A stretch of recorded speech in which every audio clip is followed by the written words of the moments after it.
All right, here we are going live from the heart of the empire, ripping off the fucking Apple Store Wi-Fi. How's my sound, everybody? Is the mic doing good?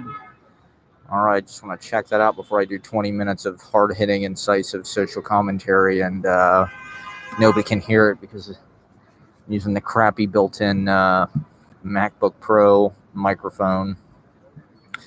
Thanks for tuning in. I don't know. I was kind of over the live thing to be honest, because I just haven't really been getting a lot of traction. I mean, we were sort of brainstorming a little bit about how to make it more exciting for people, but I don't know. None of my viewership seems to stick. But my last video, I got a couple of comments from friends, so that kind of inspired me to keep doing it. I'm trying to build my YouTube page. I saw this thing today. It was the top jobs that young people would want. I'm not sure how young, maybe kids in school or something, but the number one job by like 10-15% was YouTuber. 34% of young people wanted to be a YouTuber, and I'm not sure if that meant like they want to be fucking PewDiePie, or if that meant they wanted to be like one of these RV van life people, or what kind of YouTube. David Dobrik, do they want to be like David Dobrik? Do they want to be makeup tutorial people? It was even higher, like actor was like number 3. It was all just like entertainment industry, just like garbage. It was like number 2, was influencer or some shit like that. Number 3 was like actor, which, nothing's changed. I mean, of course, we all want to be in the entertainment industry. And here, look at me. I'm a YouTuber. I'm a 36-year-old fucking YouTuber with no traction. Maybe I should get on Twitch. I don't know. Maybe I'm too edgy. Is YouTube just for kids? Like, who the fuck even watches YouTube? Like, I know that my dad and Susan, they watch Randy Rainbow, and also that fucking, who's that guy, Glenn, the fucking right-wing anti-Trump dude, who was like a cop or something. I don't remember, but he's like super kind of bald. He's like Stone Cold Steve Austin or something, So I suppose there's people of all age groups watching YouTube. I don't watch YouTube at all anymore now that I'm in New York. Of course, when I was in Ohio, it's like all I did. But hold on, I'm just checking my levels and shit. Opening Energy Saver preferences on my mid 2012 MacBook Pro. Bruce is in the studio today. Did you hear that? Who's Bruce, do you think? Is that Springsteen? She's talking about Springsteen. One of my favorite Springsteen stories, Ross told me. He was riding in an elevator, I think at Mill Studios or something like that, one of these studios over here, with Springsteen. Or they were in some situation and they could see out over the Hudson River towards New Jersey. Now, it was something like, somebody said something about like, oh yeah, look, there's New Jersey, and Springsteen goes, really sincerely and earnestly, it's like, yeah, it's really beautiful, isn't it? It's really something. Like Springsteen, he's sincere, I think, that is who he is, He's been allowed to be that, I think, his whole career. That's his brand, is to be kind of righteous and a good guy and a New Jerseyite, obviously. God, I just don't even know what to talk about. I don't. I've been sober the last few days because I'm trying to kind of get things done in my apartment. I moved into this apartment March 1st, a couple blocks from here, and I've been sort of not. Well, God, part of it is I just can't really talk about it that much on the air because legal. I don't know. Suddenly, I'm in all this like shit where people are like, I don't know. Everything just feels like it get you into trouble now. If you say the wrong thing, if you fucking, and it's like, that's no fun. I got on some dating apps. I got on fucking Bumble. My phone won't do it because my phone is an ancient piece of shit and it literally just dies like every time I try to do anything on it. But I've been coming down to the Apple Store Wi-Fi periodically and swiping frantically, trying to swipe as much as I can while I'm standing outside like the fucking plate glass window or whatever. I'm sure the chicks on Bumble are gonna love that when they find out. That's how I've been operating. I don't know. I'm sort of trying to live my life without fucking the internet and just kind of go backwards a little bit in sort of the face of all this as just sort of an ethic and also just trying to get control of kind of my attention and my concentration in a way. Like I said, moving into my place, I kind of don't really want the internet. I just set up my bookshelf. All the books that I bought during pandemic fill an entire fucking IKEA bookcase. There's probably, I don't know, 200 of them or something. Brought them all from Ohio. So I'm starting to, at first I was a little bit wary to kind of get settled because the situation I'm in, it's complicated, but it looks like it's cool and it looks like it's going to be okay. So I am trying to move all of my shit in earnest. It's in storage right now. If anybody has any advice about hiring movers in New York, if they have a good service they use, leave it in the comments or the chat. I don't know. I had a lot more. Maybe I need to share this. Let me share it on my social media. Can I do that? Or is it too late? Fuck. Send feedback. Is that sharing? Yeah, there we go. Share a link to Twitter, to my Twitter legions.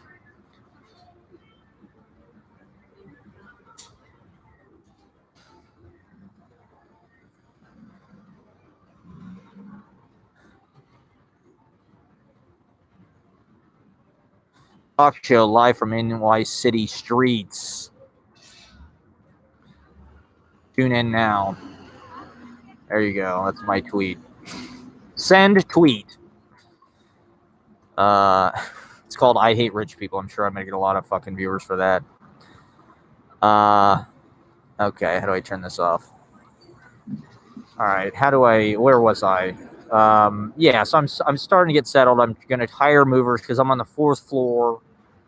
And I was thinking maybe I'll rent a U-Haul van, but I don't have any friends really that I want to put in that position.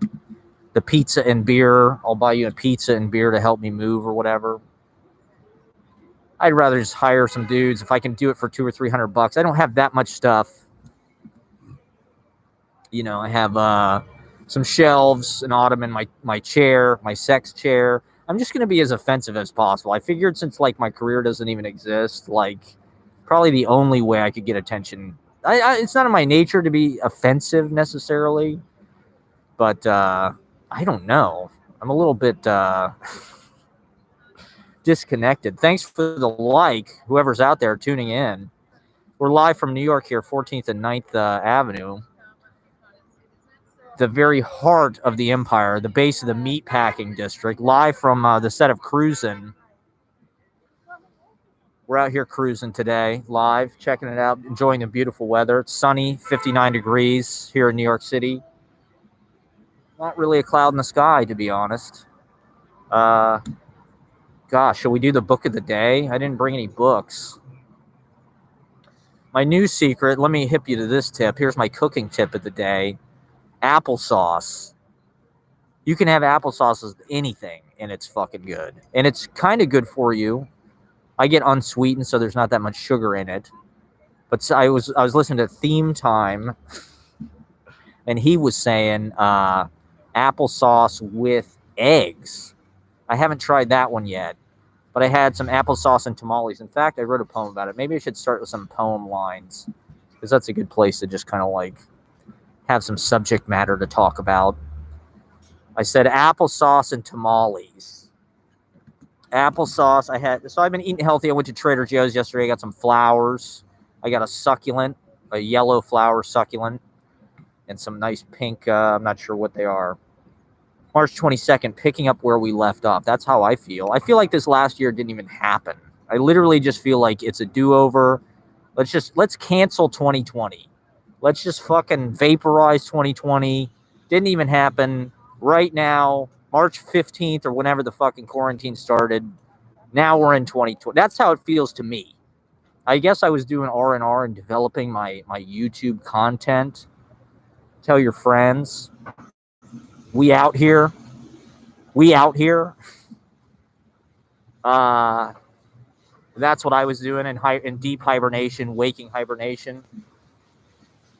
And here we are. We're picking up where we left off. At least that feels to me.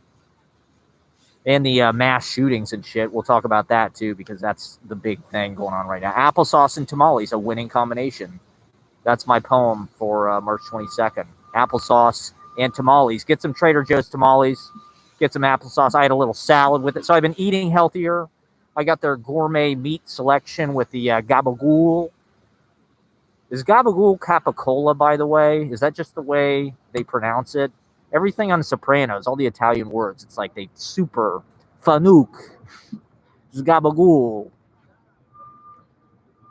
They really they really do it up in a cool way. I haven't watched it in a while. I watched The Sopranos in like 2007, kind of when it was ending. I watched it all on DVDs that I got from the library.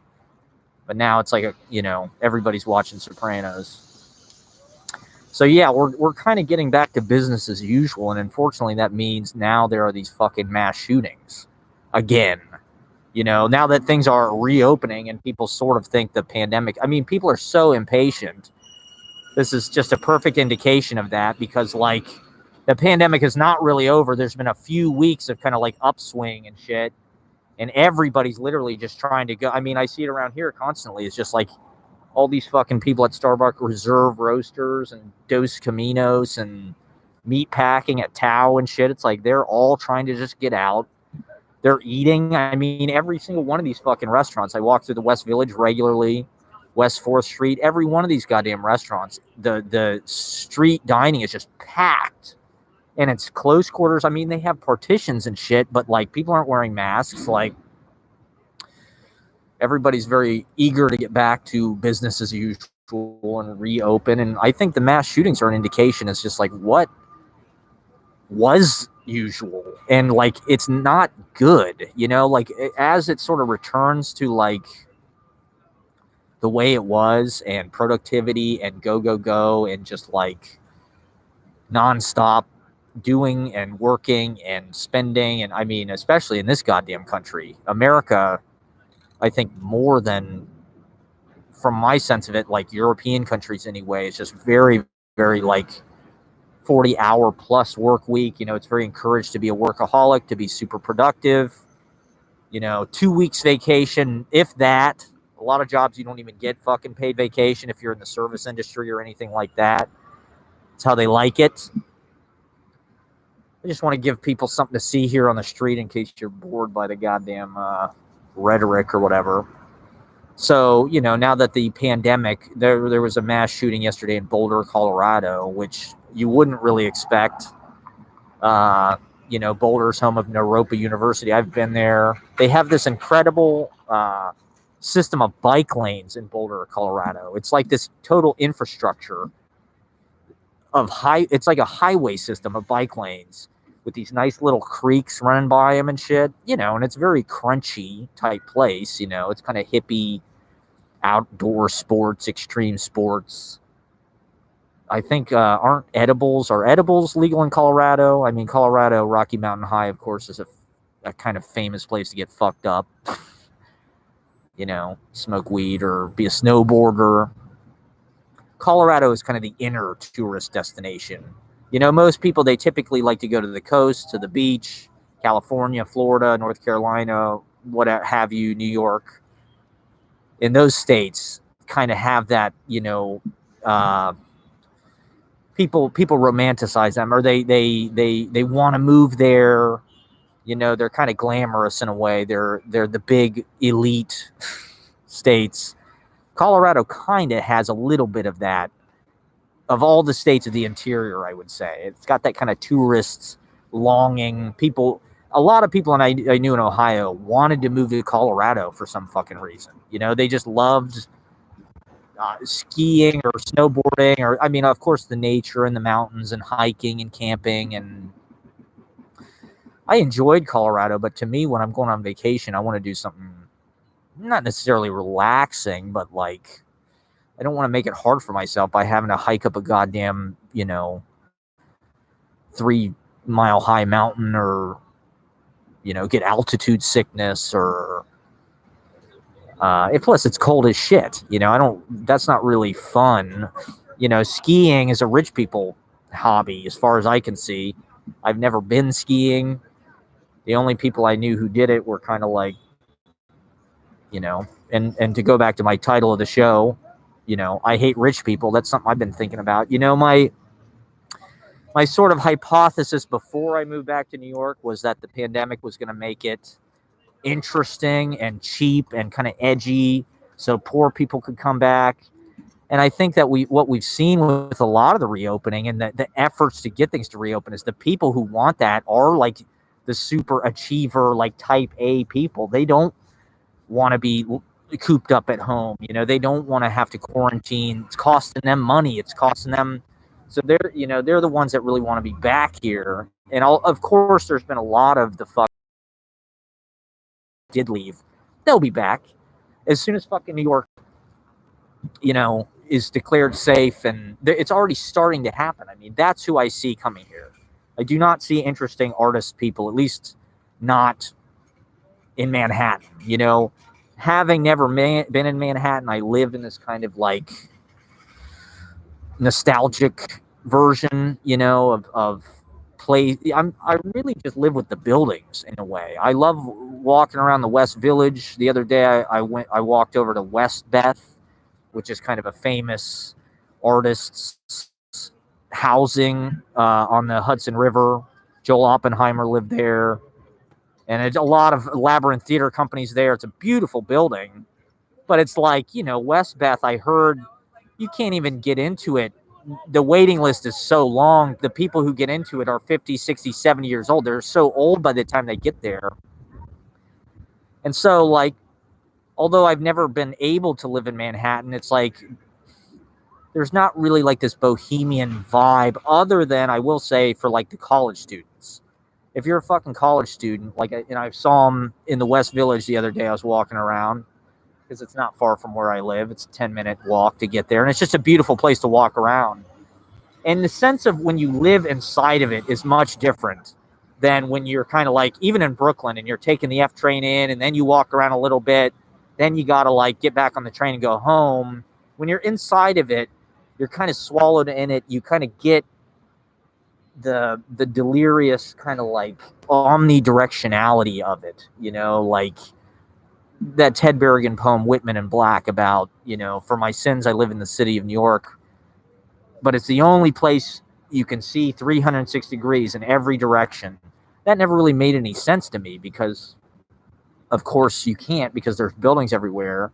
But when you're inside of it, and when you're located here, and you're kind of or your residence, your home, your navel is kind of here, there is more of a sense of that. Manhattan is kind of this circular, almost 360 radius, particularly in downtown, where it's an island, so it's surrounded by water on all sides, and so that is a kind of circle, in a kind of like, I don't know. There is a big town will wear you down feeling when you're inside of it. And it is like one of the sad parts of our generation that just like it's not a place for outsiders or artists at all like it was. I was reading this Quentin Crisp book, and he was saying, outsiders need to live in big cities. Like that's the way it was. You were pushed from Ohio or wherever it was that you were from, and you had to come here to kind of like, be just to be able to be tolerated, and to live. And now that's not really the case because of all the PR about I Heart New York, and of course the gentrification, the Disneyfication, and all of that shit. The mall, it's just like everybody wants to come here and it's safe. I see all these students in the West Village, and of course, like, their parents are rich as fuck. I hate to say it, but anybody who got to go to college and live in Manhattan, that's like as close to fucking like a bohemian, beat or whatever, artistic lifestyle as you could possibly have in the infrastructure of this, which is a real shame. You know, I'm walking down Charles Street in Bleecker the other day, and there's all these plaques. You know, they put up all these fucking tourist plaques in the buildings where, like, fucking Sinclair Lewis lived here. He was the first American. This was all on one street. Sinclair Lewis, he was the first American to win a Nobel Prize in Literature. Then Hart Crane lived a few doors down. There's a plaque for that. Hart Crane, poet from Ohio, somebody who I relate to a lot. And then across the street, fucking Woody Guthrie. There's a plaque for that. He lived there, you know, there in like 1942. If you've ever been on Bleecker Street, I mean, it's a gorgeous, there's all these nice little shops and shit. Think about how cool that was when it was actually like a little village and it was all these artists, writers, it's just weird. You know, it was not a desirable place. It was some place that all of the outsiders were forced to go to live at that time. And yet the infrastructure of it, that's kind of the frustrating thing about it, is it's not necessarily like you want to be a part of the past or something. It's more just like when you come to these places like here or North Beach, San Francisco, a lot of these places where these little bohemias sprung up, these kind of utopic artists communities, are just very idyllic infrastructure wise, building wise. You know, the Village, of course, is famous because, contrary to most of Manhattan, it's not a grid system. It's very fragmented and angular, and it's very easy to get lost, even if you've, spent a lot of time there. So once again, living inside of it, and I don't live inside of it, but I've been walking around a lot, you do start to actually kind of get a sense of how it works and where the streets go and shit. Whereas, you know, for most of my life when I'd walk around the West Village, just be like, I don't know where the fuck Jane Street goes, or it doesn't make any sense. It runs, how the fuck is West 4th Street intersect with West 10th Street? That seems impossible. But, you know, now the only people that can afford to live there are fucking celebrities, criminals, basically, finance people, children of rich people who pay exorbitant amounts of money to go to college here, to go to NYU or the New School or SVA or wherever. And good for them. Good for them. It's going to be my new character. I read this interview with Mick Jagger where he said this thing. I forget what it was, about dead flowers or something. And he's like, well, I never really thought it was that good, but a lot of people seem to like it, so good for them. That's my new way of just dismissing everything that other people like. Well, good for them. That I kind of resent. So I was walking around the West Village the other day, and I was by that Magnolia Bakery, and I hear this girl say to her parents, like, "Oh my God, Carrie Bradshaw's stoop is near here." You know, and they were talking to their parents about it was clear their parents were in town to visit or something. Like, oh, our apartment's so dirty. You know, it's like, God damn, you have a fucking apartment on Perry Street in the West Village. Like, you are lucky as fuck, man. Like, how much does that cost a month? $2,000 or something? Like, maybe it's cheaper now because of the pandemic, but what I've seen in my sense of it is it's not going to get more interesting. It's going to probably return to the way it was, or even get worse. I mean, we're seeing, obviously, the Hudson Yards shit go up. And those are the kind of people that are coming back and moving back in and want to do outdoor dining and sit on the patio and blah, blah, blah. And I hate them. They killed the city. They killed this beautiful... It's just a set, you know? It's just a big husk. It's not could you imagine if the West Village was like Bushwick and every fucking, Motorhead artist piece of shit? It'd be awesome. It'd be incredible. If it was cheap, I get out of bed, I fucking walk over to my friend's house on McDougal, and I've got a reading there, or I'm playing a gig there, or it'd just be beautiful. There'd be bookstores. I went into fucking This place, Left Bank Books. The only bookstores that open in Manhattan now are like these bookstores for rich people, where it's like these collectibles that are like very rare, but they're like $75 or $100. It's like it's not a fucking like affordable thrift bookstore or whatever. So it's like, if you want to come and pretend to be an artist, that's what every rich person in the world does, because New York is the best brand, and like it's the capital, it's the center, or at least it has been up to this point. Maybe 10, 15 years from now, I don't know, maybe that'll change. But part of it is they're talking about raising the taxes. There's proposals in Albany to tax the rich a little bit more in the city and do things that need to be done. This is also something with Biden. They're talking about, Biden, they have this $3 trillion spending plan, and he might raise taxes on the rich and on corporations. It's like, good. They should be fucking paying more. And if they don't want to be here because they don't want to pay taxes, good. That is exactly how it should work. Like, if you are rich and you aren't willing to like subsidize your theft of this fucking place, then fuck you, go live somewhere else. Go live in Florida. Go live in West Virginia where there's no income tax. Go live in Texas. Like, this place is not for you. I mean, I'm kind of the holdout. I mean, that's kind of what I'm realizing living in where I'm living, is like everybody I know lives in Brooklyn. So what does it mean to live here, really? I mean, like I said, infrastructure-wise, it fits my lifestyle. I like walking around. There's a Trader Joe's right down the block from me. Like, the trains, it's really a suitable place, but like I feel surrounded and kind of isolated by the chachi douchebags that live here.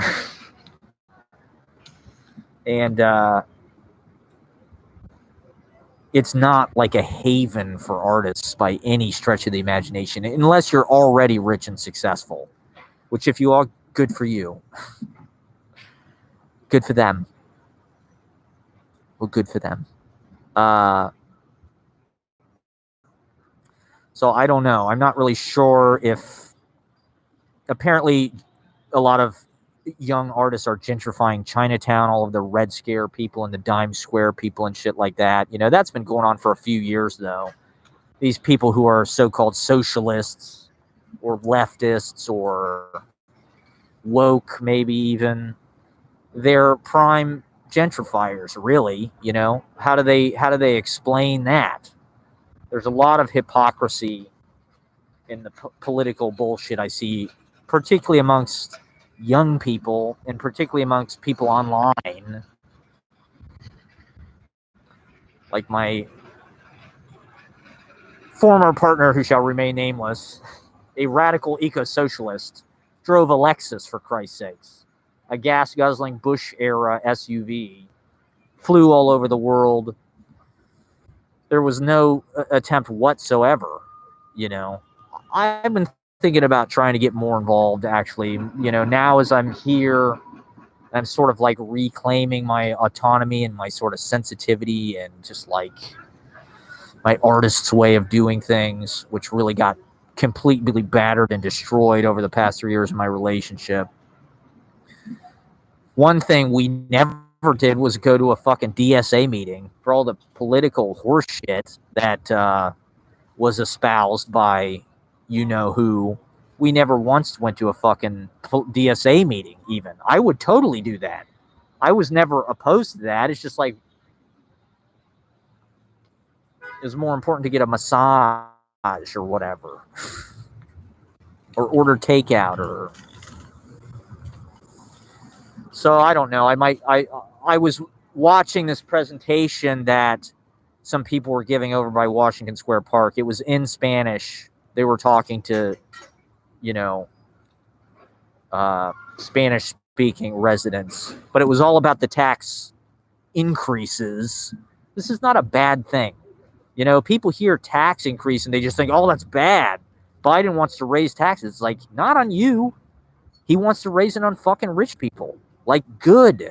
They need to pay their fair share. And one of the things in this presentation was if you apportion it percentage wise and adjust it based on percentage of your income you're paying, poor people pay way fucking more than rich people. You know, Bezos, all these cocksuckers, pardon my French, they spend more money trying to avoid paying taxes than it would take to just pay the goddamn things, you know, because of their sense of how they earned it or whatever. I overheard this interesting conversation the other day in the West Village. I was walking and there was this beautiful pink apartment building, really nice. I think over by like Hudson or something, on Bank Street maybe. And it was two guys sitting in the window, and the window was kind of open, and they were talking. So I thought, okay, I'm gonna go listen to this conversation. This sounds kind of interesting. And they were talking about Amazon. And it was two guys and a woman, and the woman kept trying to jump in, and they just kept interrupting her. It was so disgraceful. Like, these guys just kept fucking like talking over her. Not she just saying, can I say one thing? And they were just like, they would just go on talking to each other. It was really toxic masculinity bullshit. But they were talking about Amazon and where is the wealth created. One guy's point was, well, the wealth is created in the software that, you know, economizes the process of ordering and shipping and blah, blah, blah. No, please.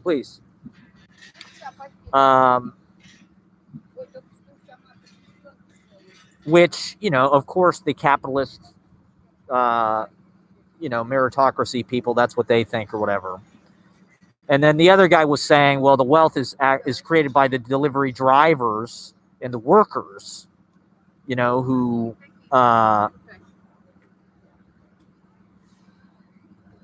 do all the goddamn, you know, delivering and taking the packages. It's like, okay, like, it's true, like, intellectually, maybe they didn't come up with the fucking idea of how to, like, expedite and, you know, everything Jeff Bezos did, just trying to get everything super efficient, get the cost down, get it fast, sell everything. You know, Amazon is just Walmart. They're just subsuming all other vendors into their own shit. And they have, what is it, the fulfillment centers and shit, right? So, like, fuck, I'm gonna move this real fast. On the one hand, like, in this, I think this is a big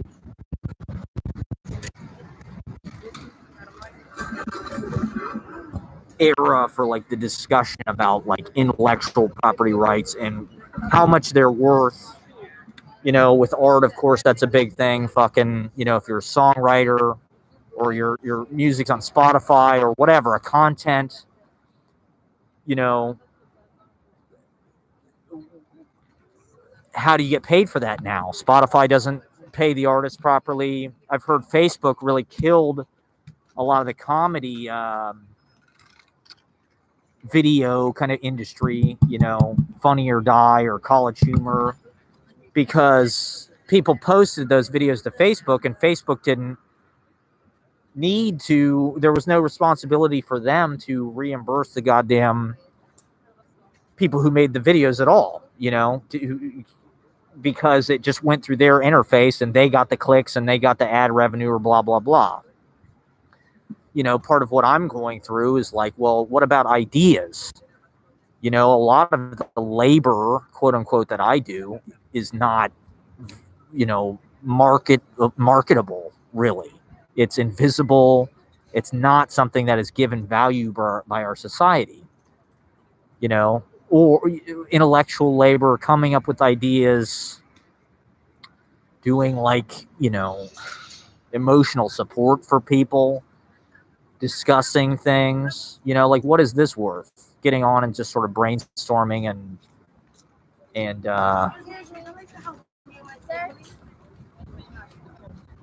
throwing shit out there, like, it's not worth shit. But somebody might see this take one of the ideas or take the form and turn it into something that they sell, and then, you know, copyright shit like that. Can you film people? Can you not film people? Can you use it? How do you pay them for that? You know, influencers, they get paid through paid promotion and shit like that, but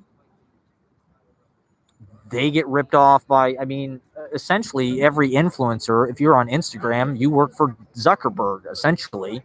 Like, you're providing content for him and his, you know, or this is YouTube. So essentially I'm providing free content to Google. You know, I'm an employee of Google as well as everybody else in this fucking neighborhood. And like, how much is that worth? It's not worth anything because nobody watches it, nobody pays for it. And I just think that the ways that people are reimbursed in our society are, obviously, they're extremely skewed, because the people who can prove that their ideas have economic leverage can just sort of, or even not. I mean, Elon Musk, for instance, like, how much has this guy actually sold or done? You know, I've heard his company it would take 1,600 years for them to make the money back at the rate that they currently like sell their product or whatever, at how much their market value is. You know, their market value as dictated by Wall Street or their stocks or whatever is like far more than the wealth they actually create. So it's like a lot of our economy is speculation, it's manipulated, it's artificial as it is. And so they want to tell people that are Amazon delivery drivers that they only deserve $13 an hour and they get worked to death and shit like that. Or Uber drivers, you know, Uber drivers got to fucking like work just to pay off their goddamn cars and shit. Their labor's not worth shit. Whereas, what does Uber even do? Because they have the app, they can skim every fucking transaction and just collect and collect from everywhere, sucking money out of the local economies. Like, how do we mitigate that? How do we level it out? I mean, I don't necessarily think that communism is like some kind of immediate thing that will happen, but like, certainly I think it.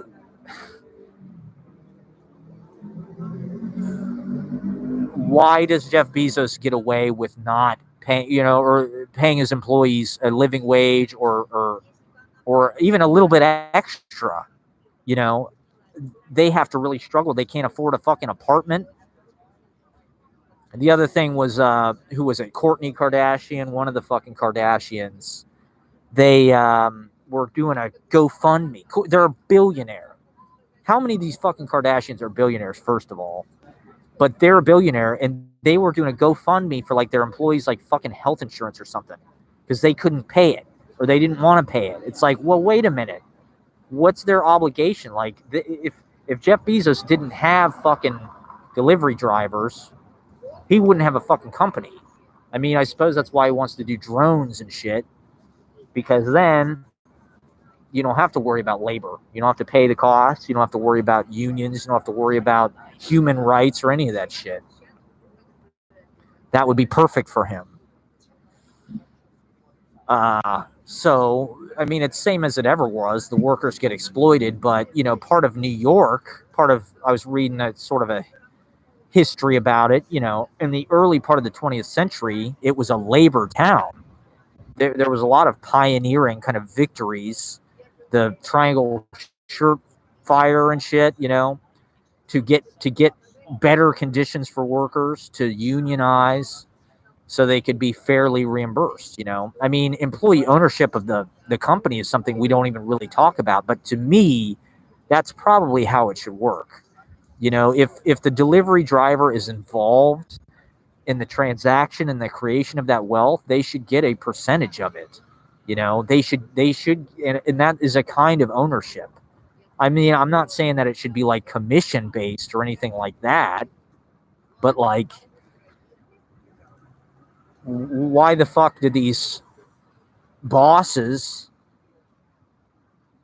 get to shave down and cut away their employees' fucking earnings and compensation to the point that there's just nothing left on the goddamn bone. Meanwhile, you know, the pandemic has only aggravated the wealth differential and how much money the rich get richer. You know, that's what I've seen, especially over the past couple years. You know, when it comes to starting a business in this day and age, I really don't even think you can do it unless you have a shitload of money going in. My dad's partner, she started a business a few years ago, and her brother is wealthy. And if at a certain point he had to step in and just start to cover their losses. And it's not like their business is not successful or a good one. It's just like, I mean, I hear a certain amount of small rhetoric in our society about being pro small business or helping small businesses, but as far as I can see, they don't make it easy for them at all. It's pretty much impossible. The people that I've known who were able to start businesses that were successful were already rich. Their parents were rich, and so any fucking, you know, their overhead, if they lost money, it was just their parents, or in the case of my dad's partner, her brother just covers all the losses. And it's like, that's what I see with everything. Even entertainment shit. Even entertainment industry careers and stuff. It's like Google AdWords, paid sponsorship, as far as like, okay, if I wanted to get people to see my videos, I could pay to like get them higher up in the results or something, you know, or if people search for a certain thing, you pay for Google AdWords, that puts you at the top of the fucking search results. Well, it's like the only way you're going to be able to do that is if you already have fucking money, you know? It's like this expression, you got to have money to make money. Well, it's like, if you don't have any fucking money, you're not going to make any money. So it's like, you can't pay for AdWords. You can't pay to sponsor your posts. You can't pay to get... At a certain point, these tech companies realize that like their power is in they control what you see. And how do they get the most revenue out of that? How do they get your attention? How do they get your eyeballs? How do they get your clicks? How can they sell your attention to advertisers? And they do that by, I don't know. I'm not sure. Is there a purity? There's something of an idea with the internet that like it's a meritocracy. If you get on Instagram and you have good content, if you're a talented artist or photographer or whatever the fuck you do, musician, if you're a hot chick, you will get followers, you will get traction, and you can become an influencer.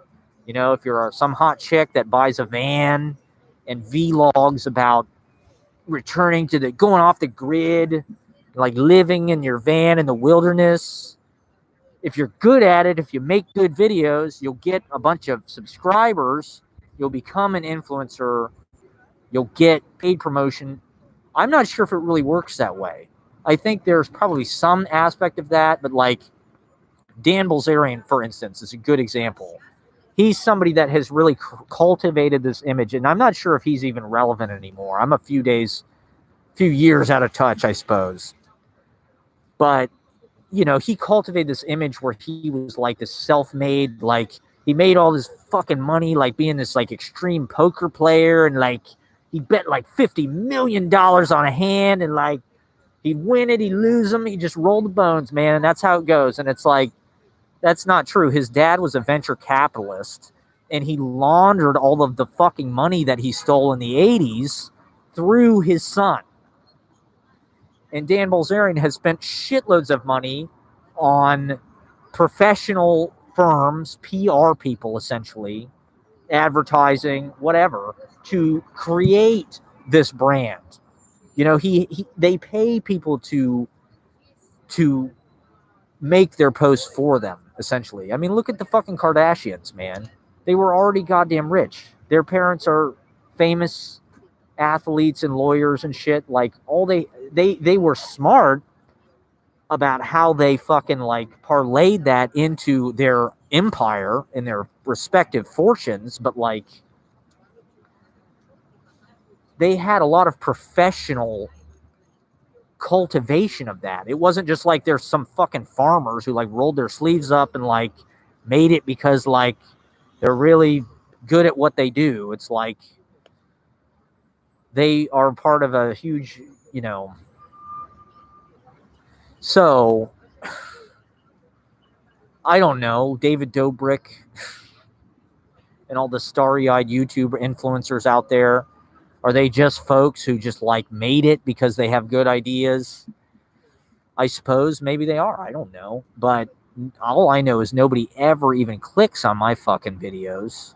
How can that be? Like, do they not show up in search results? Like, do I need to do better? What are they fucking stills? You know, what are they? The little pictures? You know, do I need better titles? Do I need better? You know, once again, it says you got to have money to make money. It's like, well, I guess if I put money into this, maybe that would help. It's not just like you got to have money to make money. It's like you got to have a shitload of money to make money. And all I see in New York and LA and all these fucking places are just a bunch of rich people from Orange County who are not interesting, who are running around, and they're aristocrats. They are like some kind of perverted royalty from like fucking 17th century France or something. They seem very spoiled. They seem stunted in a way, like big children. They're just big, clumsy, and like, okay, you have nice clothes, you get the right, you know, a lot of the art people are just sort of like an intellectual version of that. They could pay to go to a good school.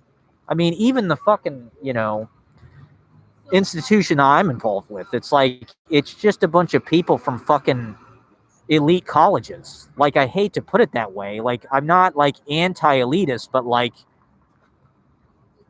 part of what I liked about New York, or the idea of it, and particularly the institution that I was involved with or am involved with, was it was sort of an open, you know, you come in like it's for outsiders. It's for people who didn't go these kind of prescribed elite. I mean, maybe that's not the right word. Maybe there's a better word, but like, you know, if you went to New School or something, you're pretty lucky, you know. I was walking by, like I said, Westbeth. If you're in the New School for Drama, your fucking classroom is in Westbeth. Like, not only are you in a gorgeous location, but you're probably surrounded by beautiful, smart people. You probably are materially and financially taken care of, because there's no way you could even afford to go to that fucking school unless your parents were paying for it. You probably live in Manhattan. It's like, that ain't the way it was necessarily 70 years ago. Like, it maybe was a little bit easier. In the early part of the 20th century, New York was more of a labor town. There was a working class. These were working class neighborhoods. The fucking meatpacking district, you know, like, it's a bunch of butchers and shit. It's not like now where it's a bunch of Eurotrash supermodels or North Face, fuck face, live-in embedded tourists, you know, who want to go to Magnolia Bakery and pretend they're on Sex and the City, or Friends. So I don't know. Once again, it's this perennial question with people our age: what the fuck do we do? Where do we go? You know, unless if you don't get a foothold in one of the major cities, it seems like the preferred thing to try is to do van life. Everybody kind of has the same idea about, let's get a van or an RV and we'll blog about it on the internet. And that'll be our sort of on the road adventure. I mean, to me, it looks like it ain't a bad time to get out of the fucking country. But that's something that only rich people can do too. I mean, the people that I knew that were foreign students who had visas and shit, they were rich. Their parents were rich journalists on TV in Australia or Europe or wherever. And like, they were able to go to college here. They were able to get visas. Like, I don't even know how the fuck I'd move to another country, to be honest. Like, at this point, it feels like maybe going to Vietnam, or where are the outsiders supposed to go? You know, everything has been so financialized, and because of the internet, it's like impossible to find deals on anything. Because, you know, before the internet, it was like you had a book or a record, you didn't know what it was. Put it on the fucking dollar rack. We don't know what that is. Now it's like, oh, we'll look it up on the internet and see how much it's worth. Oh, this is some rare thing. It's some rare, you know, mimeographed magazine. Oh, it's $20. It's $30. Rather than just like, oh, this is some piece of shit from, you know, stapled together from it's old clothes and shit. Everything's upcycled. And that includes real estate, you know, Airbnb. These markets are not catering to the vast majority of people who are working class or poor. It's catering to this small group of people with the money who can afford to be socially dexterous and agile financially. They can just Airbnb and go and get apartments wherever the fuck they want. I mean, think about even 40 years ago how hard it would be to move to New York. How would you find an apartment? You'd look in the Village Voice. You'd have to like call somebody. You'd have to, you know, how'd you book airline tickets? You'd have to call the airline. How, like, it wasn't, oh, I just get on my phone, I look it up, and in 2 minutes, like 2 seconds, you know, I can find an apartment on Craigslist, or I can find, you know, I can buy plane tickets, I can buy an Airbnb. It's like, no, it's like you used to with paper and shit. So it's just made things a lot easier for private wealth to kind of get around and have their way. And New York was kind of leading the way as far as the way the city catered to the money. You know, famously, when it went bankrupt, they just decided to sell to the banks, and the banks turned it into a big tourist financial center where rich people would want to come with their money.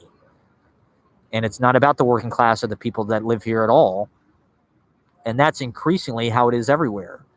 Even in my hometown in Columbus, it's like in the past 10 years, the housing they've built, it's not low-cost housing. It's all aimed at yuppie young people with jobs, these awful glass condo towers and shit. It's like, and even the old apartments that had character, that were working class, they busted them up and remodeled with some awful Formica, you know, granite counters. And so what the fuck are we supposed to do as artists? How do we gather? How do we, you know, the internet, that's how we're supposed to do that. We're just supposed to, like, this is the new community. This is the new way that we brainstorm, reach out to each other, congregate.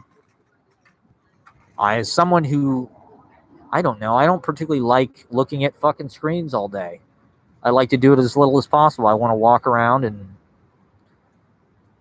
I mean, I like face-to-face interactions, but you can't get nearly as much done. You know, just like your power. Art and entertainment is a good example of that, because I could stand out here all day performing or trying to sell my books and shit. I might sell a couple of them, but if I got featured on some blog or some, you know, some kind of massive internet exposure, it would sell 100,000 copies of it for me. You know, like, if you're not participating in that and trying to be an entrepreneur of yourself and your own brand and just kind of hustle up views or clicks or whatever, it's just like, you're fucked. Or you're just gonna, I don't know. I don't know how to build that, obviously. I mean, I like to think a lot of my videos are pretty fucking good. If people actually watched them, they're pretty good. But they have almost no clicks. You know, it's like, how can that be? I really don't get it. Is that because I'm getting buried in their search results, or do I just have a fucking delusional idea about the quality? I don't know.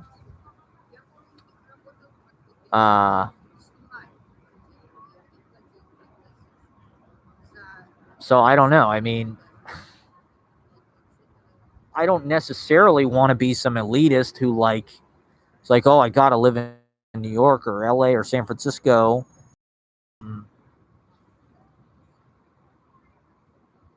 My hometown is suffering from the same, and everywhere is that I've seen. Maybe Chicago's different. Maybe I should go to Chicago. When the few times I've been there, it did seem like somewhat cheaper, but we don't really have any fucking options. It seems like we're just grinding it out and trying to keep our heads above fucking water, you know, as much as we can. All right, well, what else is there to talk about? Let me read another poetry thing. I don't know. I felt like I should talk about how I hate rich people since I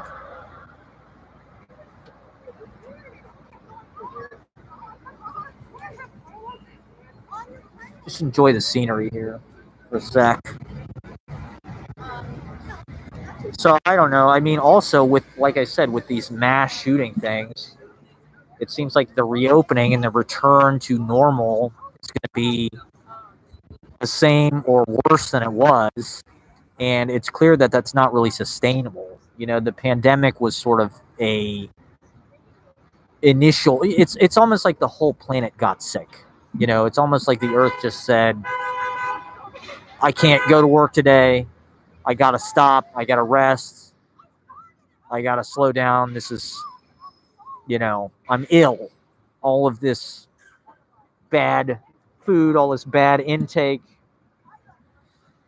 it has consequences." And now that it's sort of, you know, the fever is breaking or whatever, people want to rush back to the way things were. That's just going to land us. I don't. Will it be a few years? When will the next massive disruption come? I mean, these mass shootings, clearly, that was maybe one of the few unusual positives of the pandemic, but there were no mass shootings, really, in this country, which is rare because there's usually a mass shooting every goddamn day. But now that things are reopening, it's just like people want to get out and do mass shootings again. They've been cooped up, been frustrated. They can't get out and, you know, kill a bunch of people with guns. So it's clear that, I don't know, maybe things have only gotten worse or will get worse. Like the pandemic was an opportunity, I think, to readjust and to change some things. And I think that it sort of did, but only in a temporary way. You know, like the unemployment or the stimulus checks, quote unquote. That's sort of like a universal basic income, and letting everybody stay home, letting everybody not have to go to work. I think these are positive things. I mean, maybe it's too soon to say, and this is a little bit of like black humor, but like in a certain way, I'm going to miss the pandemic because, you know, obviously it's horrible and it's dangerous and it's, you know, scary and like it just sucks. But like, I like staying home all day. I like getting free money from the government. I like the way that everybody else has been forced to do that as well. I like that all the fucking shallow people have left New York, or at least they did temporarily. I think these were all good things. It was just like, like when you're in school and you fake sick. One time when I was in 4th grade, I faked sick for like 2 weeks. It was just like absurd. Like it just went on and on and on forever.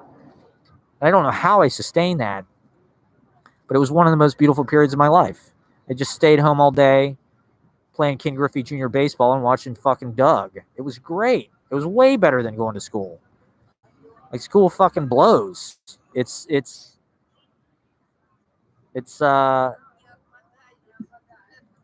and it's just busy work, all this productivity, all these jobs and shit. And you just get so much flack if you don't want to participate in that. I think jobs should be optional. Look at the jobs these kids want. YouTuber, actor, influencer, shit like that. They don't want to be firemen or policemen or... I mean, certain jobs, I think, obviously there needs to be certain labor, and if people want to do that, they should be able to do that, and they should get paid for it. And everybody needs a vocation and a purpose, and it's not music for everybody. It's not YouTubing or being a filmmaker for everybody. Some people want to be fucking, I don't know, carpenters or whatever. But a lot of the shit's going to get automated anyway. A lot of the value that's created, particularly with these tech companies, is going to get automated. It's going to be created by machines. It already is. Drones, or even algorithms and shit like that, artificial intelligence. So the humans and the labor is going to be obsolete. So what the fuck are we supposed to do? Just be poor and starve because we're not earning a wage? No. Take the wealth that is created by the fucking machines and give it to the people. Like, this is not a bad thing. People shouldn't have to break their ass to, like, just be able to survive. What a raw deal we're given. We're born into this shit society where, like, you have no choice. If you don't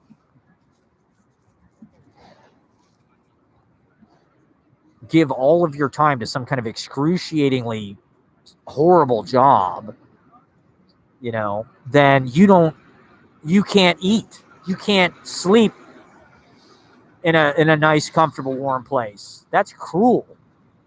And I get, like, there are certain reasons. It's just artificial. There's a small group of people who are master and slave, master and slave mentality. There's a small group of people who understand if they domesticate the rest of the people and they turn them into almost like domestic animals, like they do with cows, like they do with, this is something in the songlines it talks about. Civilization and cities were started when certain people, the master mentality, figured out how to apply techniques they used on the livestock and the animals to the other people. They said, oh, look, we get this mule to work for us plowing the field. We get these cows. They give us. Well, what if we did that? And if you even, what is it? A city is a sheepfold superimposed over a garden. I mean, look where we are. We're in the fucking, Homestead Steakhouse and shit. Like, the people are just kind of like sheep. They're just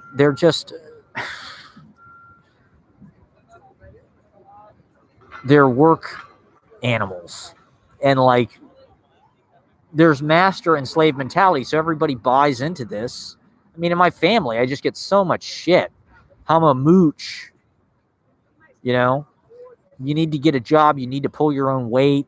You need to pay your own way. It's like, I'm a thought worker, man. I'm in the think tank. I don't know. I influence the influencers. Like, my former partner stole all my ideas and made some, headway with that.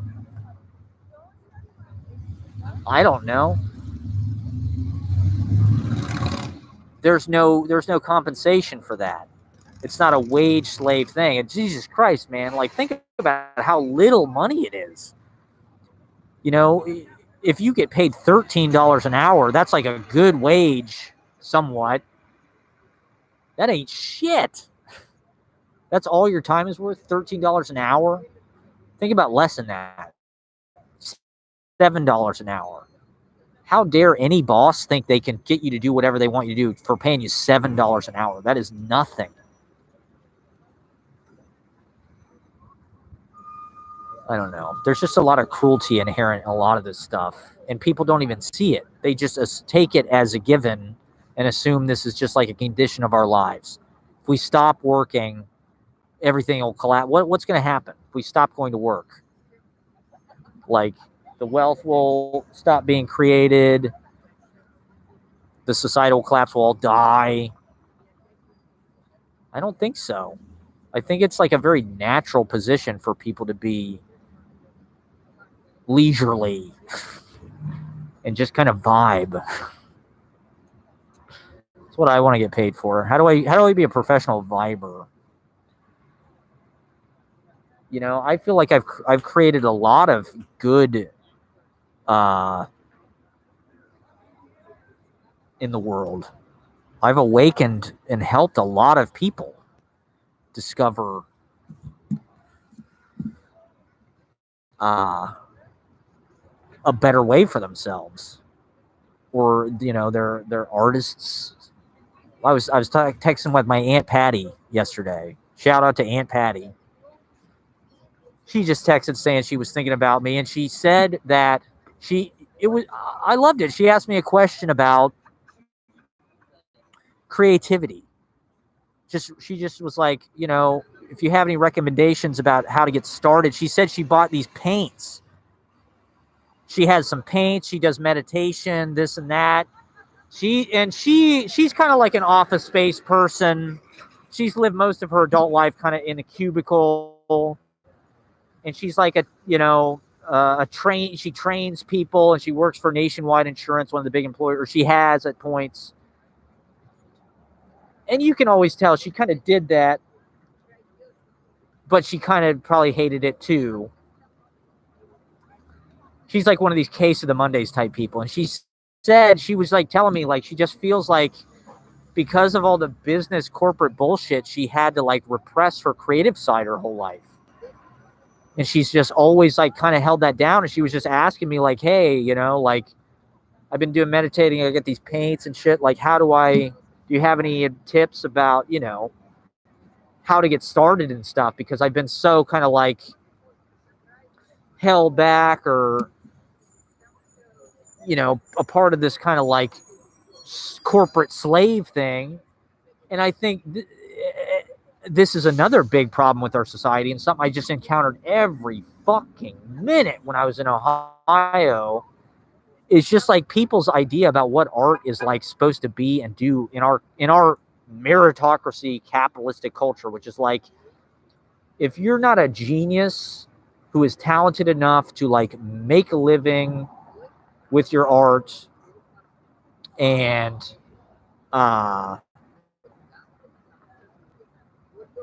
just create like some kind of insane masterpieces that like people want to pay for, then like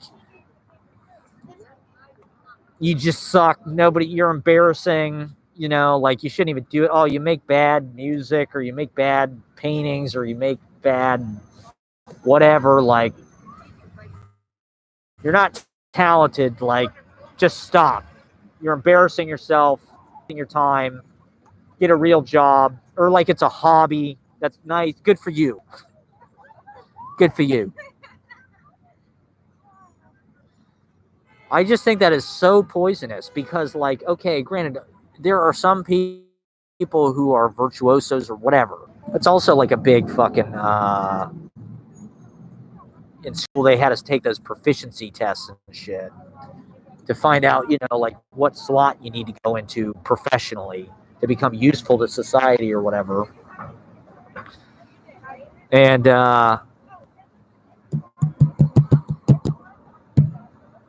to me, it's a practice, it's a way of life, it's a way of perceiving painting or playing music or writing or whatever art form, dance.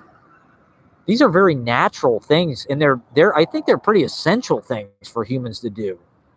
You know, you might not be Aretha Franklin, but like you should absolutely get together with some people and sing every fucking day.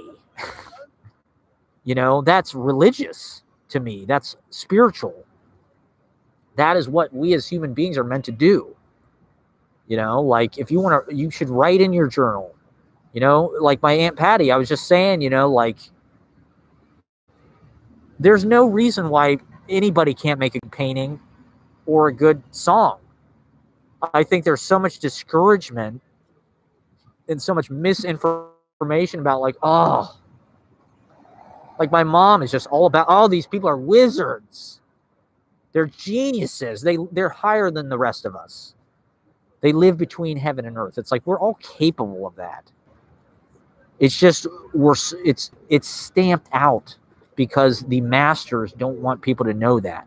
They don't want people to transcend or take command of their own. They want to keep them cut off at the knees, so they have to be employees, so they can be controlled, so they can be herded around like a bunch of goddamn animals. And like, if you try to live outside that, it's dangerous. You don't have health insurance. You can't afford to fucking take care of yourself. You can't get anything. You can't, you know, most of America, you have to have a fucking car. Think about how expensive that is. Like, car payment, paying for gas, paying for insurance, paying for, you know, maintenance and shit. Like, there are so many things in our society where they drive you into these patterns because they want to make money and they want to get power. It's like that's just more rich people, like I said, kind of engineering our patterns of behavior rather than like, I heard somebody say one of the reasons why so many people are nostalgic for college is because it's one of the few times in their life where they like live a pedestrian lifestyle with like a real community. They can walk to class. They live with their friends. Like, I don't know if I you know, necessarily think that's totally true, but like, I kind of agree with that. You know, like in American life, especially, like there's no sense of community. You own your own house. You build a fence. You drive to work. You might talk to your neighbor occasionally, but like, the highest thing is to be able to purchase your own kind of like autonomy and like land and privacy and all of this shit. Like the community is something they don't want there to be any actual solidarity between people. They did they did a lot of things to like crush the inner spirit of the people. Africans to have their native spirituality because they didn't want anything that made them feel human or connected, because they wanted them to feel like objects, because they wanted them to behave like objects. And like, I'd say that's still how things are. You know, Easton Town Center, you know, where I was from in fucking Columbus, Ohio, Les Wexner took the main street, the sense of community, the town, and they put it in the fucking mall. You know, the big clock tower and shit, like in Back to the Future. It's like that was the mall because they want to engineer people's traffic patterns around their businesses so they can sell you shit, because that's consumer fucking lifestyle. And like, that's not how things naturally are. You know, fucking food grows on goddamn trees. Like, things are free, actually. But the government doesn't want you to know this. Not the government, the elites, you know, the private masters, you know, the private masters.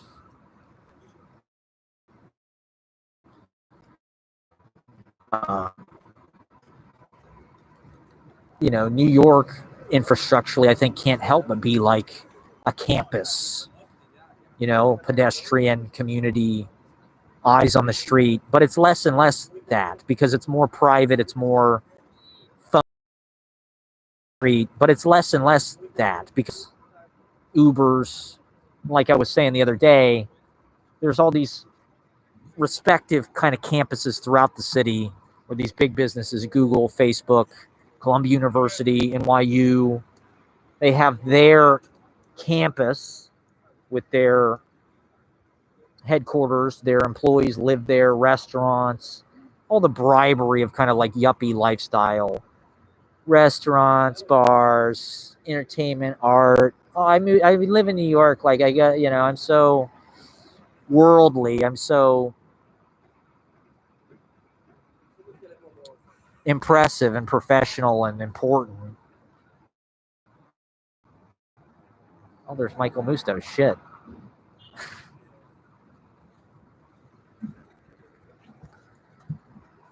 It's Michael Musto. I was just reading about him yesterday. He's great. He literally just rode a bike straight at me. There he goes. That was bizarre. I feel like I manifested that. He's got a purple bike. He's somebody I saw when I first came to New York. Well, I got this Quentin Crisp book.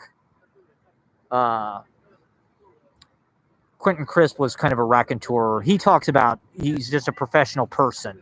He considered his job just the state of being. And he talked about how he loved Michael Musto. He kept mentioning Michael Musto in this book. And Michael Musto is somebody who hasn't been on my radar really for a long time because he had a weekly column in the Village Voice. I forget what it was called, La Dolce Vita or something, maybe. La Dolce Musto, I think maybe. And, of course, the Village Voice got totally butchered and dismantled a few years ago because there's just no need for it because it was a downtown community newspaper of,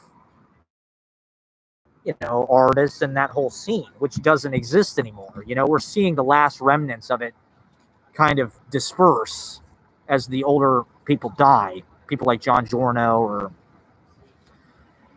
so the Village Voice, got bought and sold for parts a few years ago to some fucking, like all journalism shit over the past decade.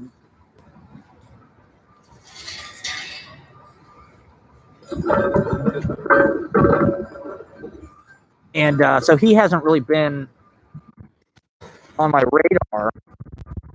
But he's been coming up recently. And oddly enough, when I first came to New York, I think in 2004, I was in Mr. Kim's video when that still was a thing.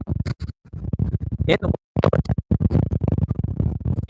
on Hudson,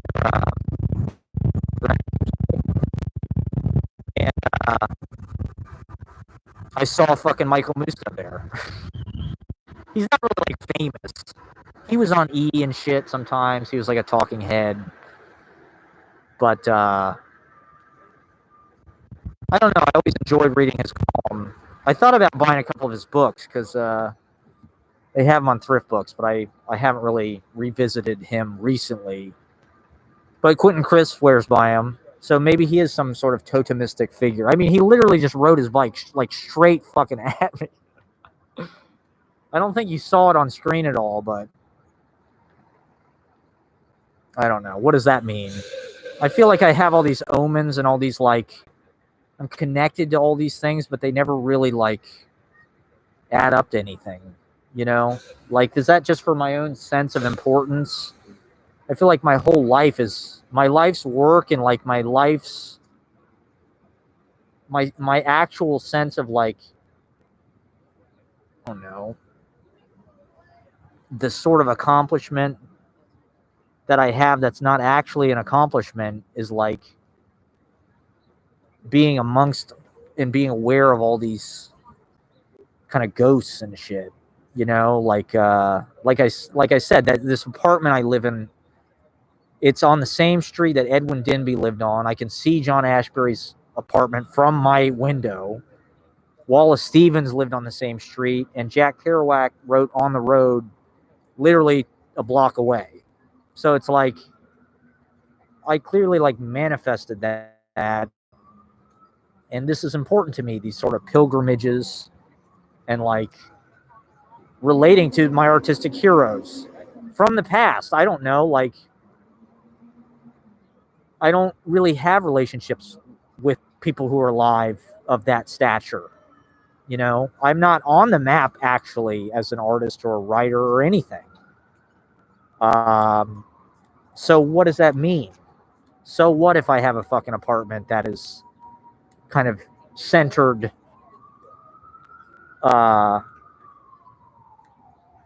in this constellation of, you know, deceased significance, deceased artists, deceased heroes. So what? You know, or anything like there's tons of shit like that in my life. You know, my life over the past few years has just been a series of pilgrimages, and even living in New York, it's like living in this shrine or this you know Mecca, this site of all of these glories that are 100 years old or 50 years old, and it's not like that anymore. It's a different place. It's full of technorati and new kind of nouveau riche. It's not what it was. So what is the point of I'm the designated mourner? What is the point of me being here amongst and sort of living in a different timeline? You know, I'm walking around the West Village looking at these buildings going, oh wow, that's where, you know, am I any better than the fucking girls who's like, oh, that's Carrie Bradshaw's house? It's just a different kind of tourism. You know, it's a literary tourism. I haven't really been able to turn it into anything as far as like, to me, there's a certain amount of magic or charm, I guess, like by going to these places, maybe it'll rub off on you or something. I don't know. But, I mean, I think New York is nice as an abandoned place. You can just have a relationship with this environment in the kind of husks of the buildings, like in the 70s or whatever. You know, when it was just like this sort of bombed out, scary, you know, there was a sense that it was kind of empty. You know, if you watch Chantel Ackerman, Letters from Home, which is actually filmed a lot around here in the meatpacking district and whatnot, there's a sense that the city is just like empty. And that's kind of nice. I still feel the same way, except like it's not really empty of people. There's a lot of people. It's just empty of like the soul, the spirit. You know, I feel like I'm trying to be part of the soul. I feel like it's good that I'm here to be holding vigil or sitting Shiva. But like, why the fuck? I don't know. Why do I keep dumping my life back into this place? Like, for what? Just so I can walk down the street and go, oh, Bob Dylan lived there. Like, who fucking cares? Like, I don't actually have that much work with my contemporaries to some degree. And I haven't seen the world either. I just keep coming here. And I'm just a townie. Just like a New York City rat.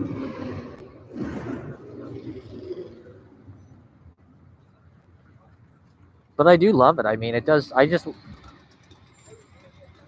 It does feel different in Manhattan. It does feel like everything's kind of angular and bearing down on you in a way.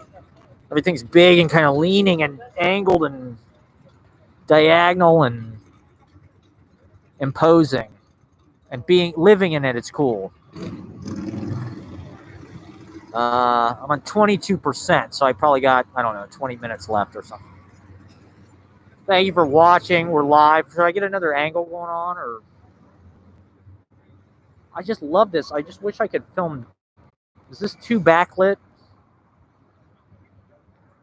Let's try this shot. That's good. Let's try it.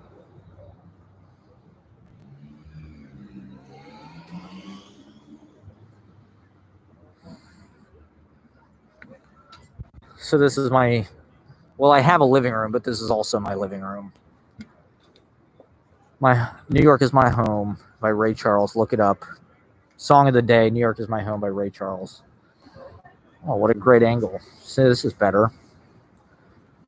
We're at 21%. You know, I do feel like I kind of have to be the holdout and the spiritual warrior against the fake money and the shallow money. I don't know what these people see in the place. Is it just a big shop? It's a bunch of places to buy clothes, a bunch of places to eat dinner, a bunch of boutique hotels. Like, I suppose in a certain way, you know, what the beatniks discovered, or the bohemians or whatever, they just kind of discover the natural way of doing things, you know? Like I said, it's very basic and natural to, like, do nothing all day, muse, stare out the window, you know, drink wine, play your bongo drum, read poetry, grow plants, relax, take it easy, talk to your friends, form community. Like, you know, once again, the Slooge was a pretty good example or prototype of that.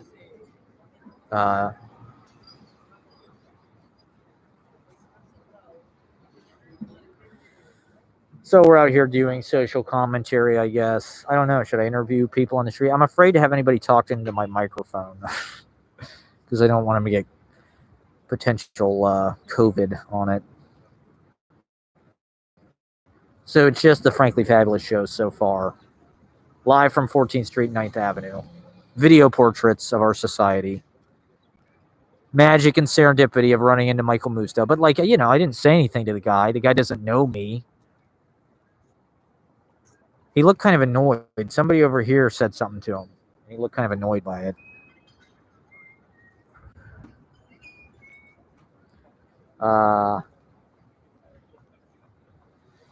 You know, where are we supposed to go? Where are we supposed to, you know, and rich people, they all want to be artists now because it's how they launder their blood money morally. Oh, I'm not a, you know, son of an oil millionaire. I'm a poet. I'm a painter. I've got my incredibly expensive loft in Soho, or my studio.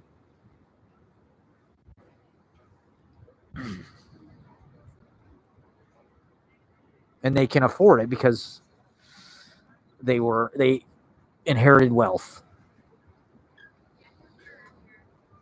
The rest of us are supposed to get jobs and work for them, serving them drinks, serving them in restaurants. It's bullshit, I tell you. I won't do it.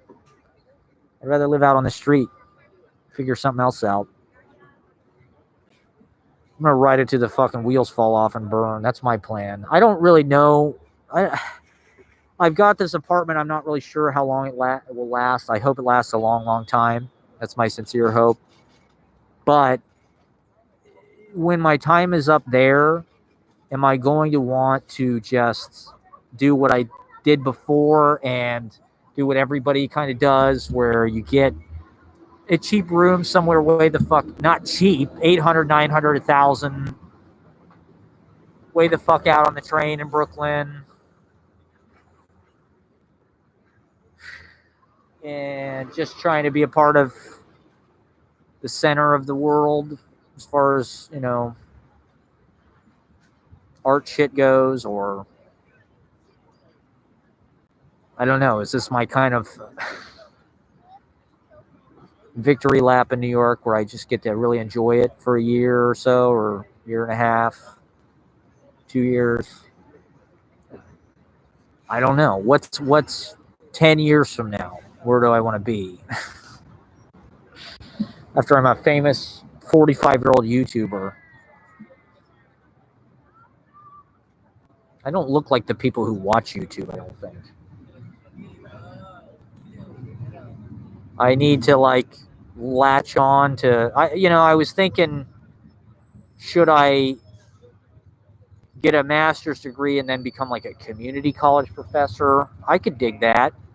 I wouldn't have to make that much money to be able to survive. If I could make 30 grand a year, I could live like a king because I know how to do it.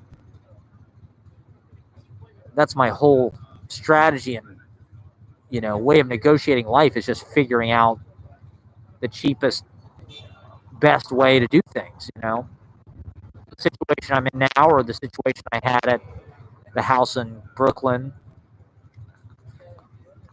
You can live like a rich person if you just find the right situation, but I don't know. Part of me is like, I do feel like I need to be in New York, or I'm world class. My heroes are all the artists and bohemians who made it here. Taylor Mead, I'm sorry. Not Taylor Swift. The Outcasts, the people who did it on the cheap. That's part of the beat philosophy. Not that I subscribe to that like a fucking fanboy or something, but like, it's just not a bad popular shorthand for maybe a way of doing things that's actually very natural. And it wasn't something they invented either. The Beat generation, they were not new. There's always been that. Jack Kerouac said that. There's an interview with him where he says that. So it's like, it's something that's always gone. There's always a bohemian alternative sort of, of people who just look for another way and try to live and with this kind of like streetwise spiritual habit and way, and day to day, how you figure out and how you negotiate your day to day habits, your schedule, your routines. For most people, it's like the job is a big part of that. They need that because it takes up a lot of your time and it answers a lot of those questions. Maybe you get up early, you go work out, you cook, you go to work, you're at work 8 hours, come home, maybe you go out, boom, come home, watch TV, bam, you're done.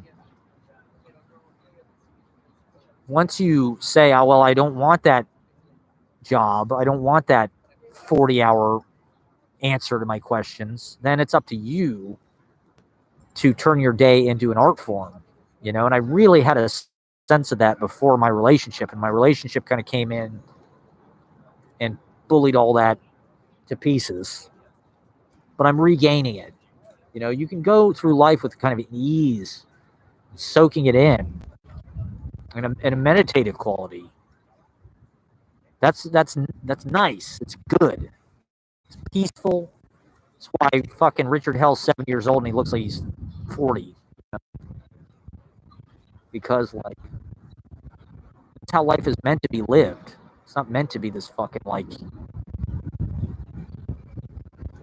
torturing yourself with productivity and agonizing, running around.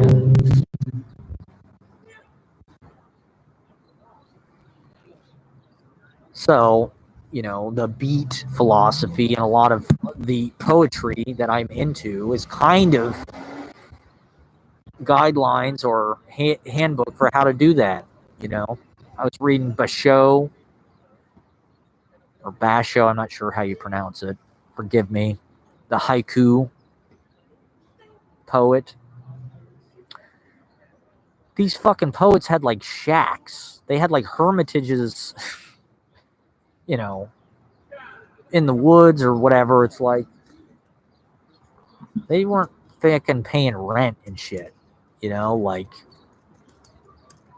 their day to day, it was their upkeep was like manageable, and it was uninterfered with by profit and payments and rent and blah blah and all the bullshit of our modern life. You know, you can't really get that anymore. There's nowhere to do that. You can't get away from the square footage monetization of everything. You know, even what? Where are you going to buy a shack? I guess you could get a trailer or something. What's the cheapest you could possibly find? Any kind of like piece of land that you could live on, maybe $10,000 or $20,000, but then you're gonna have to pay property tax. It's like, well, how do you figure that out if you just want to be a hermit? You know, it's like it's not really an option. Like, we're gonna come and we're gonna kick you out of your house if you don't make the payments. You know. The other thing I was thinking about with Basho, I have this book, The Narrow Road to the Deep North, which is he would go on these pilgrimages to different, you know, I think he's going to like some like beach or something. He just wants to see the moon on this beach. That's the whole reason why he's going on this trip. It's like a walking trip. He's got his little rucksack. You know, he's a poet. He leaves his hermitage, his shack. He closes it up. He takes his sack and he goes on his walking journey to this fucking beach or whatever. And he pays homage to all the shrines and, you know, kind of notable landmarks along the way, poets' houses or, you know, natural phenomena or whatever. And the whole way he's, you know, it's kind of it goes back and forth between the prose journal and the haiku. You know, he'll tell you the prose journal, which is also very poetic and beautiful and profound. But it's like, you know, he's just talking about, and then boom, when he writes the haiku comes in. And that's basically how I work, you know. It's kind of necessary. The poem itself is what it is, and it's finished. But if you have the information and the kind of background of the where, the what, the situation, it kind of opens it up, and it's the same thing. It's just different kind of portions. You know, the prose is long. The poem is distilled and succinct. And, you know, haikus are 3 fucking lines long. So as I'm walking through my day, digging the streets, well, we're about to run out of battery, so I think I got to kill it pretty soon.